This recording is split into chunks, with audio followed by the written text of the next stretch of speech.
Vous savez déjà que pour sélectionner une cellule, il faut faire un double clic à l'intérieur. Alors cette cellule-là, je viens là, je fais un double clic. Vous remarquez qu'elle a un cadre bleu ici, ce qui signifie qu'elle est sélectionnée.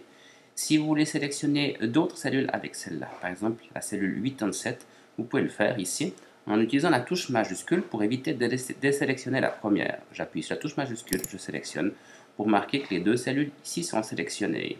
Si vous voulez sélectionner un rectangle fait de plusieurs cellules, par exemple en allant depuis Martin jusqu'à Daniel ici, je sélectionne Martin ici, puis je prends la touche majuscule, et puis tout mon rectangle ici est sélectionné. Donc je commence en haut à gauche, je finis en bas à droite.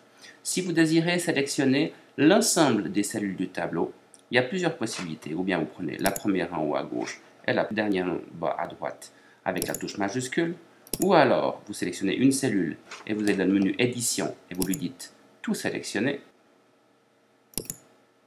Autre possibilité encore, vous avez votre cellule qui est sélectionnée ici, un petit point ici en haut à droite. En appuyant sur la touche CTRL, vous avez un menu contextuel qui s'affiche ici et tout en bas ici, vous avez ici sélectionné toutes les cellules. Vous avez l'ensemble du tableau qui est sélectionné.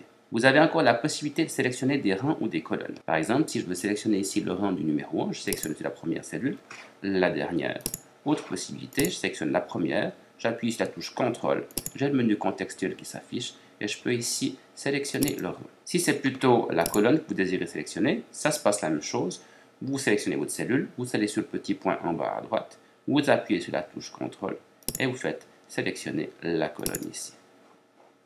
Vous avez encore la possibilité de sélectionner des cellules en passant par l'inspecteur. Donc je viens ici dans l'inspecteur, inspecteur des tableaux ici. Je sélectionne cette cellule, par exemple ici, et puis là je peux lui dire de sélectionner le rang ou alors de sélectionner la colonne. Enfin, si vous voulez sélectionner quelques cellules éparses dans votre tableau, par exemple cette cellule-là, puis celle de Mercier, je prends la touche commande.